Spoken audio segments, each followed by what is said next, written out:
Hello friends, basic education channel में आप सभी का स्वागत है। मैं हूं नियोम।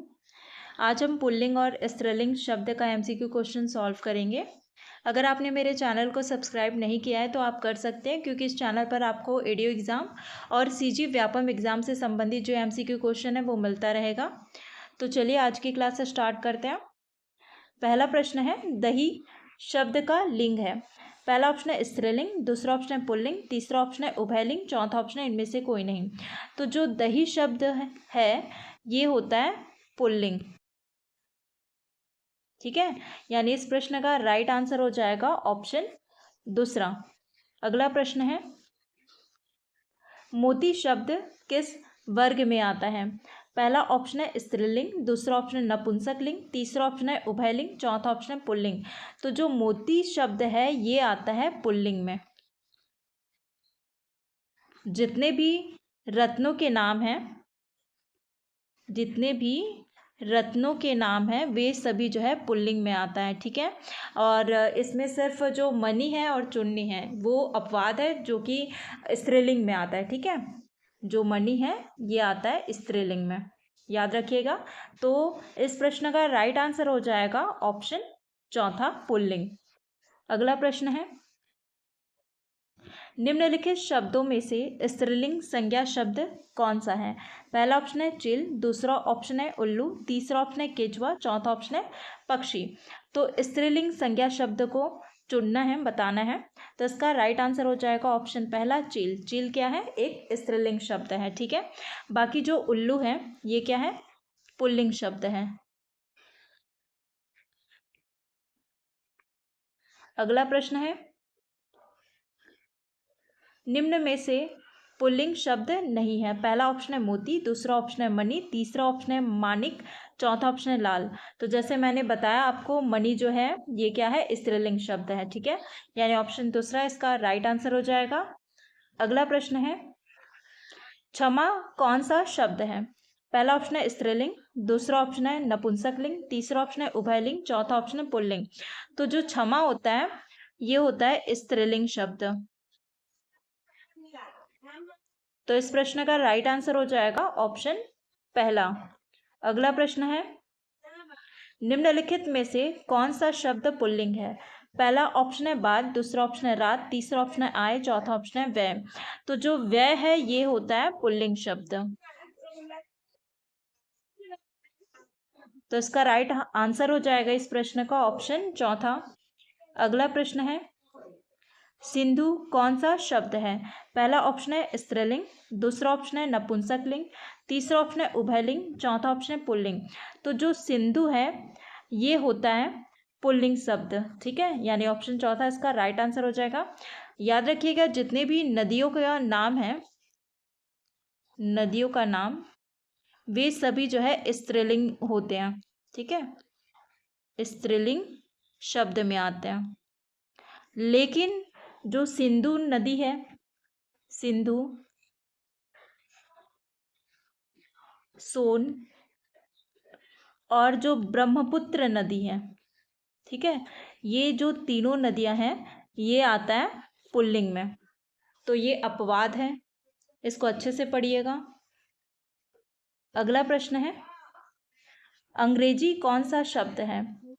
पहला ऑप्शन है स्त्रीलिंग, दूसरा ऑप्शन है नपुंसकलिंग, तीसरा ऑप्शन है उभयलिंग, चौथा ऑप्शन है पुल्लिंग। तो जो अंग्रेजी शब्द है ये होता है स्त्रीलिंग शब्द। जितने भी भाषाएं हैं, अंग्रेजी क्या है, एक भाषा है। ठीक है, तो जितने भी भाषाएं हैं वो ये सभी जो है स्त्रीलिंग शब्द होते हैं। जैसे कि हिंदी हो गया, संस्कृत हो गया, उर्दू हो गया, जितने भी भाषाओं के शब्द हैं वे सारे के सारे क्या हो जाएंगे, स्त्रीलिंग शब्द। इनफैक्ट जो बोली होती है, ठीक है, बोली और लिपि, ये दोनों भी स्त्रीलिंग शब्द होते हैं। ठीक है, कौन कौन से, भाषा, बोली और लिपि, जितने भी शब्द होते हैं इनके सभी स्त्रीलिंग शब्द होते हैं। तो इसका राइट आंसर हो जाएगा इस प्रश्न का ऑप्शन पहला। अगला प्रश्न है, चांदी कौन सा शब्द है। पहला ऑप्शन है स्त्रीलिंग, दूसरा ऑप्शन है नपुंसकलिंग, तीसरा ऑप्शन है उभयलिंग, चौथा ऑप्शन है पुल्लिंग। तो जो चांदी है ये होता है स्त्रीलिंग।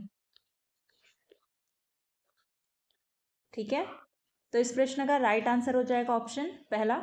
याद रखिएगा, जितने भी धातुओं के नाम हैं, धातुओं के नाम, वे सभी जो हैं पुल्लिंग शब्द होते हैं। पुल्लिंग शब्द होते हैं, जितने भी धातुओं के नाम जो होते हैं वे सारे पुल्लिंग शब्द होते हैं। जैसे कि लोहा, पीतल, तांबा, टीन, ये सभी जो है पुल्लिंग है। लेकिन इसमें सिर्फ एक ही अपवाद है जो कि चांदी है, और वो स्त्रीलिंग शब्द है। चलिए अगला प्रश्न देखते हैं। 10वां प्रश्न है, खीर कौन सा शब्द है? पहला ऑप्शन है स्त्रीलिंग, दूसरा ऑप्शन है नपुंसकलिंग, तीसरा ऑप्शन है उभयलिंग, चौथा ऑप्शन है पुल्लिंग। तो खीर जो है ये होता है स्त्रीलिंग शब्द। तो ऑप्शन पहला इसका राइट आंसर हो जाएगा।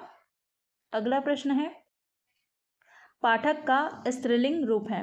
पहला ऑप्शन है पाठकी, दूसरा ऑप्शन है पाठिका, तीसरा ऑप्शन है पाठकीन, चौथा ऑप्शन है पाठका। तो पाठक का स्त्रीलिंग होता है पाठिका। तो इस प्रश्न का राइट आंसर हो जाएगा ऑप्शन दूसरा। अगला प्रश्न है, नीचे दिए गए शब्दों में से एक पुल्लिंग शब्द है? पहला ऑप्शन है नाक, दूसरा ऑप्शन है जीभ, तीसरा ऑप्शन है आंख, चौथा ऑप्शन है दांत। तो जो पुल्लिंग शब्द है वे है दांत। ठीक है, यानी ऑप्शन चौथा इसका राइट आंसर हो जाएगा। दांत होता है पुल्लिंग शब्द।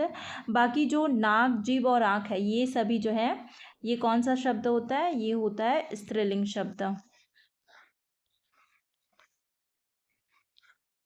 अगला प्रश्न है, निम्न में से कौन सा शब्द पुल्लिंग नहीं है? पहला ऑप्शन है हीरा, दूसरा ऑप्शन है पीतल, तीसरा ऑप्शन है अस्त्र, चौथा ऑप्शन है यमुना। तो पुल्लिंग शब्द नहीं है प्रश्न में कहा जा रहा है, तो इसका राइट आंसर हो जाएगा ऑप्शन चौथा यमुना। यमुना क्या है? एक नदी का नाम है। चूँकि मैंने बताया कि नदी का जो नाम होता है वो होता है स्त्रीलिंग शब्द। ठीक है, बाकी जितने भी दिए गए हैं सारे पुल्लिंग शब्द हैं। अगला प्रश्न है, कवि का स्त्रीलिंग है?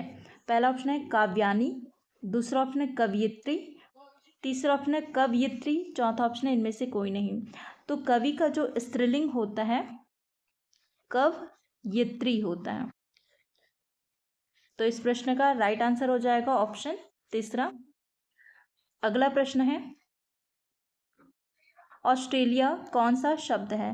पहला ऑप्शन है स्त्रीलिंग, दूसरा ऑप्शन है नपुंसकलिंग, तीसरा ऑप्शन है उभयलिंग, चौथा ऑप्शन है पुल्लिंग। तो ऑस्ट्रेलिया एक देश है। ठीक है, देश का नाम है। तो जितने भी देश का नाम है वो आता है पुल्लिंग शब्द में। तो ऑस्ट्रेलिया शब्द क्या हो जाएगा? पुल्लिंग शब्द। ठीक है, ऑप्शन चौथा इसका राइट आंसर हो जाएगा। अगला प्रश्न है, विंध्यन कौन सा शब्द है? पहला ऑप्शन है स्त्रीलिंग, दूसरा ऑप्शन है नपुंसकलिंग, तीसरा ऑप्शन है उभयलिंग, चौथा ऑप्शन है पुल्लिंग। तो जो विंध्यन, विंध्यन क्या है? एक पर्वत का नाम है। ठीक है, विंध्यन पर्वत आपने पढ़ा होगा। तो ये विंध्यन जो है ये होता है पुल्लिंग शब्द। ठीक है, तो ऑप्शन चौथा इसका राइट आंसर हो जाएगा। जितने भी आप पढ़ते हैं पर्वतों के नाम, जितने भी पर्वतों के जो नाम होते हैं वे सारे जो हैं पुल्लिंग शब्द होते हैं। ठीक है, अगला प्रश्न है, कौन सा वस्त्र पुल्लिंग में है? पहला ऑप्शन है कमीज, दूसरा ऑप्शन है धोती, तीसरा ऑप्शन है कुर्ता, चौथा ऑप्शन है टोपी। तो पुल्लिंग में है ऑप्शन तीसरा कुर्ता। ठीक है, तो राइट आंसर हो जाएगा ऑप्शन तीसरा। अगला प्रश्न है, बृहस्पतिवार कौन सा शब्द है? पहला ऑप्शन है स्त्रीलिंग, दूसरा ऑप्शन नपुंसकलिंग, तीसरा ऑप्शन है उभयलिंग, चौथा ऑप्शन है पुल्लिंग। तो बृहस्पतिवार ये शब्द होता है पुल्लिंग शब्द। ठीक है, जितने भी दिन के नाम हैं वे सारे जो है पुल्लिंग शब्द होते हैं। तो इसका राइट आंसर हो जाएगा ऑप्शन चौथा। अगला प्रश्न है, लिंग कहते हैं? पहला ऑप्शन है वस्तु को, दूसरा ऑप्शन है शब्द के अर्थ को, तीसरा ऑप्शन है प्रकृति को, चौथा ऑप्शन है शब्द की जाति को। तो लिंग कहा जाता है शब्द की जाति को। तो ऑप्शन चौथा इसका राइट आंसर हो जाएगा। अगला प्रश्न है, जनवरी कौन सा शब्द है? पहला ऑप्शन है स्त्रीलिंग, दूसरा ऑप्शन नपुंसक लिंग, तीसरा ऑप्शन है उभयलिंग, चौथा ऑप्शन है पुल्लिंग। तो जो जनवरी है ये होता है स्त्रीलिंग शब्द, ठीक है, यानी ऑप्शन पहला इसका राइट आंसर हो जाएगा। देखिए जितने भी महीनों के नाम हैं, महीनों के नाम वे सारे जो हैं पुल्लिंग शब्द होते हैं, पुल्लिंग शब्द होते हैं। लेकिन इसमें अपवाद होता है कि जो जनवरी है, जनवरी, मई और जुलाई, जनवरी, मई और जुलाई ये तीनों जो है स्त्रीलिंग शब्द होता है। आपके लिए आज का प्रश्न है, हिंद महासागर में कौन सा लिंग है, पहचानिए। पहला ऑप्शन है स्त्रीलिंग, दूसरा ऑप्शन है नपुंसक लिंग, तीसरा ऑप्शन है उभयलिंग, चौथा ऑप्शन है पुल्लिंग। तो इसका राइट आंसर आपको कमेंट सेक्शन में बताना है। वीडियो अगर पसंद आया होगा तो वीडियो को लाइक शेयर कीजिएगा और चैनल को सब्सक्राइब कीजिएगा, ठीक है। मिलते हैं अगली क्लास में।